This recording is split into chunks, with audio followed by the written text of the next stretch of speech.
top producers? Velko Chief here, the professional problem solver, coming to you live from the park. Every morning at 8:30, I show up. Let me fix this. I show up and I wait for you to show up so you could learn. How to handle your sales cycle, how to handle your marketing, how to handle your career as a sales pro.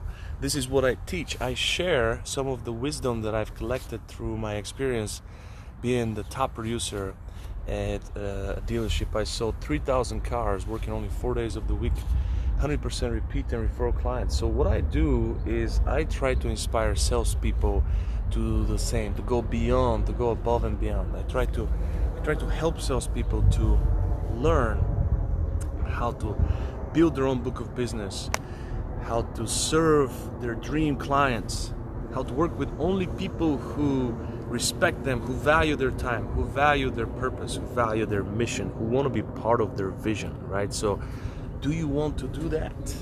Do you want to write your own paycheck? Then watch this every morning at 8:30 a.m. I bring the best of me, okay? So share this video if you are here. Let me know that you're here and we're gonna get going. I'm in the park getting ready for my workout. As most of you know, I'm doing the 75 hard challenge. So today is my day 19. I can't believe we made it to day 19, right? It's life-changing. I definitely suggest it. So today I see there's some people here. Please wave at me. Let me know that you're here. We're gonna talk about rejection. Don't reject me today. Don't reject me, right? Let's talk about rejection. Do you feel positive vibe when I say the word rejection, or you feel negative vibe? Let me know. Who are you? Anthony Santangelo, what's going on, brother? How are you? Hey, good morning, Dominic. New month, new Velko, that's right. New month, August. August is the strongest month in the history of sales. I think there's going to be 5 Saturdays this weekend. I will never reject you. Thank you, Anthony. Thank you. I will take that. I'm going to screenshot that and I will make sure that I keep it somewhere in a dear spot for the time when you reject me. I will remind you that, brother. Just kidding. I know you will never reject me. You have good heart and good soul. You're a genuinely nice person. If you guys don't know Anthony Santangelo, you need to follow that dude. He's pure love, real nice guy. Okay, so today we're gonna talk about rejection. When I say the word rejection, do you feel positive vibes or negative vibes? This is my first question to you. How do you feel about the word rejection? I think that is a word that we've been misunderstanding for the longest time. I think most people get hurt from rejection, don't they? So absolutely, I get hurt from rejection too. I used to take it personally, but one thing that I had an advantage with is I looked at rejection as a learning experience, and I think this is the biggest difference between understanding the word properly and understanding the word correctly, right? So rejection is a moment and a situation and an opportunity for us to embrace the pain, and use it as a tool to become stronger and become better and learn from it. This is my biggest blessing. When I got rejected, I always looked, especially in a professional manner, right? In a professional manner, in my business, every time when I get rejected, I always point the thumb. I never point the finger. I always point the thumb. I always know there's something that I could have done better, and there is something that I could learn from right now. So I remember that maybe 15, 16 years ago, I was a waiter, right? So I was waiting tables. If somebody doesn't give me the right tip, which to me was minimum 20%, right? Most owners of restaurants would fire me for what I did. But if somebody doesn't pay me 20%, I would go out there and have a conversation with them and find out what could I have done better, because I would explain to them that this is the only way I get paid, and the word tips stands for to improve proper service. So that means you have to offer something beyond the expectations in order to get tips. And I was working for that. Believe me, I was putting napkins underneath the glasses. I was going above and beyond with hospitality. I was offering them entertainment. I always wanted to exceed their expectations so they can pay me more than 20%. Each and every table, each and every execution, I focused on getting the most tips, right? So if people don't tip me well, I would go, and I wouldn't say confront them, but I would just kindly, with a big smile, I would ask them, is there anything that I could improve in my service so next time I get 20% out of you, right? And a lot of people would smile. I've had people come back after a few days and just hand me $5, $10. They say, I stiffed you, a few days ago. And I had some great stories. And only one story went out of proportion. This guy, I was working in a Greek restaurant, real story, and this guy totally stiffed me, and he was with two girls, and I chased him. I had this big apron. I chased him outside for my tip. I chased him, and I caught him in a light, and I knocked on his window, and I was like, dude, what's going on? You got a $120 bill here. You're a big player, a big baller, and you forgot to leave me a tip. So the guy handed me 20 bucks. I grabbed it and I came back. And the owner of the restaurant watched the whole thing. He was outside of the restaurant. He saw me running with that apron for at least 3 blocks. He saw me coming back, and I'm in like full uniform. Muhammad Ali, good morning, brother. How are you? We've got Muhammad Ali joining us. That's awesome. And so I came back, and the owner was like, hey, dude, that's unacceptable. You can't just chase people. What happened? I'm like, oh no, this guy forgot something really important, so I just wanted to remind him of what he forgot, and don't worry, he was able to get it, so we're all good. You're not gonna have any complaints. And I was just very direct about it, right? So that's how I was. I took the same approach in selling insurance afterwards. I sold life insurance for a very short period of time, and then I took the same approach. I didn't like soliciting people on the kitchen table, so then I started selling cars, and I took the same approach with selling cars, right? So if somebody doesn't buy a car from me, or somebody rejects me clearly, my main motivation for that is to learn and avoid it, right? And I feel that there's two types of salespeople. There's progressive salespeople, and there's salespeople that are in the comfort zone. And people who are in the comfort zone, I call them amateurs. There's so many salespeople that have put in 5, 10, 15, 20 years in the business, and they are on the same exact level as when they started. Whatever the training was in the first 3-4 months, they learn something, they learn from observation, and they follow the path of least resistance, and they don't really grow, they don't progress. So there's sales managers just like them, right? Sales managers, salespeople, owners that don't progress.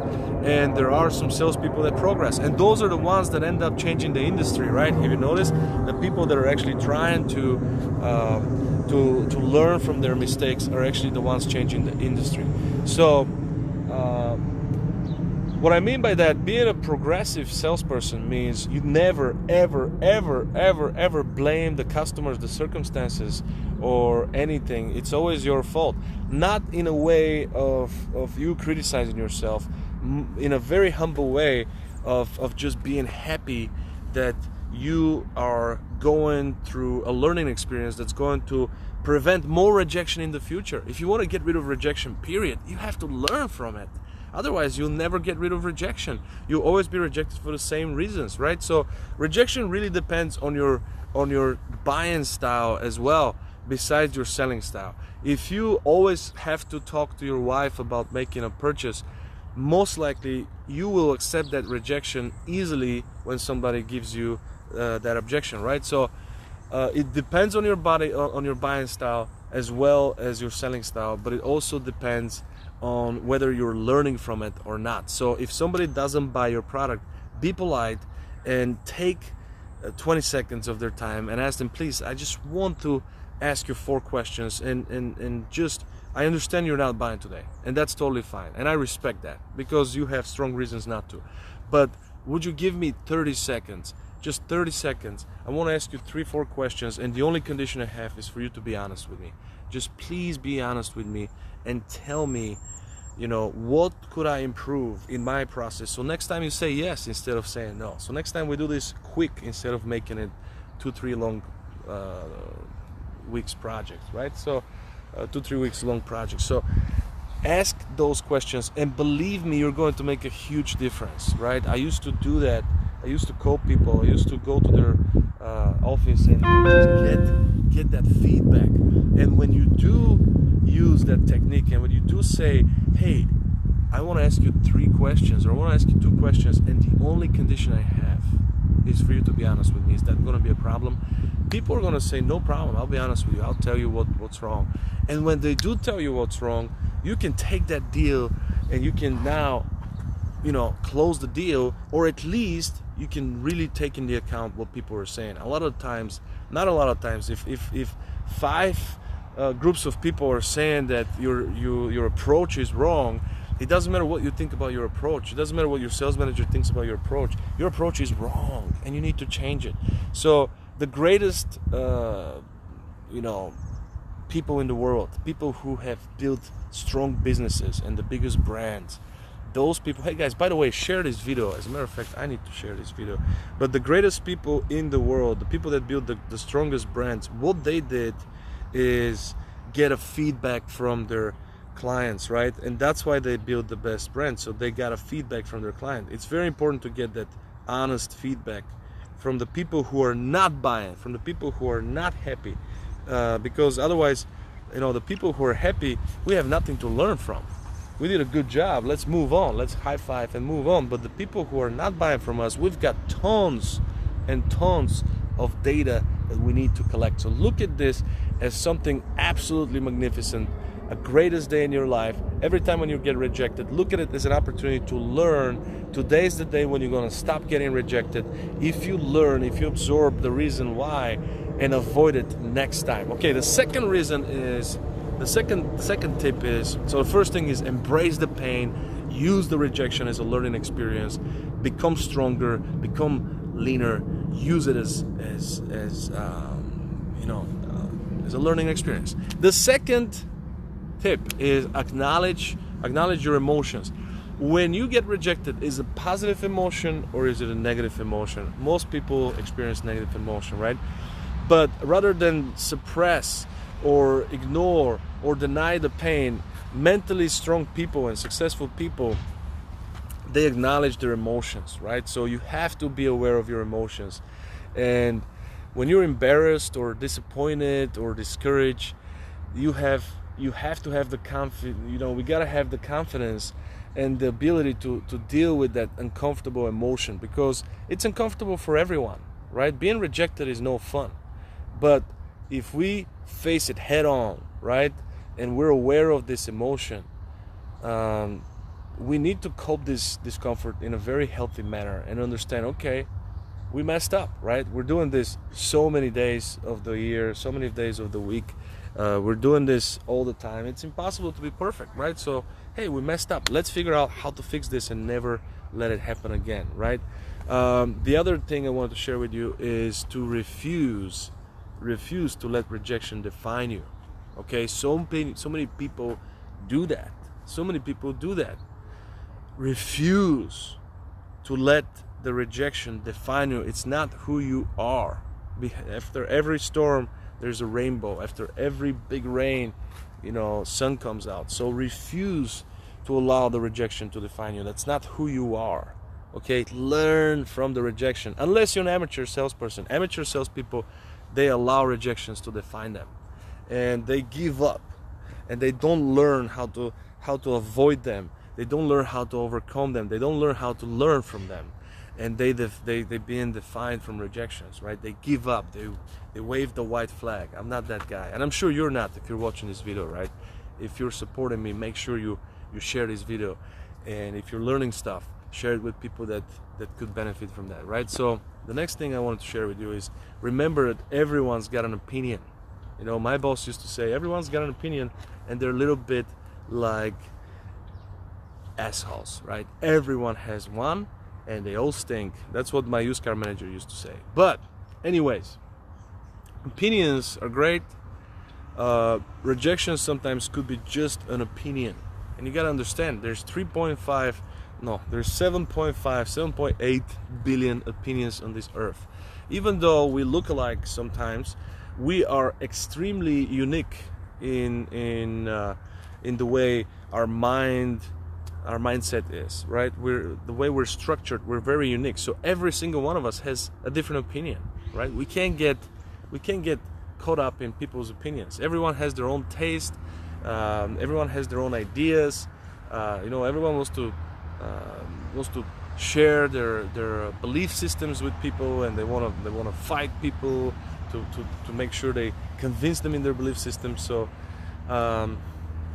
you might get a good feedback from somebody, but understand that sometimes rejections are just simply opinions. They don't have to be true. They're not true about you. Okay? Next thing is learn from your rejection. Did I mention that?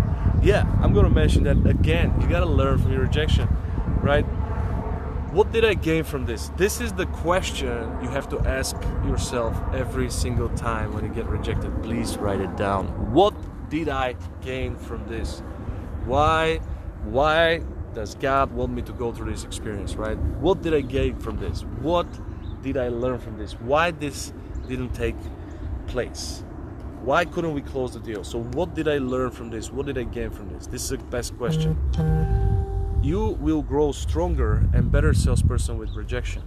You will not grow stronger and better if everybody is a laydown. I promise you, most salespeople dream about laydown. I go to dealership or any other place that we do consulting, and we ask salespeople, "What's your dream customer? Who would you rather serve?" And what I mean by that is, I want them to describe that person, right? I want them to describe where do they live, how much money do they make, what is their buying style, how often do they buy? I want that type of description. And you know what description I get from people?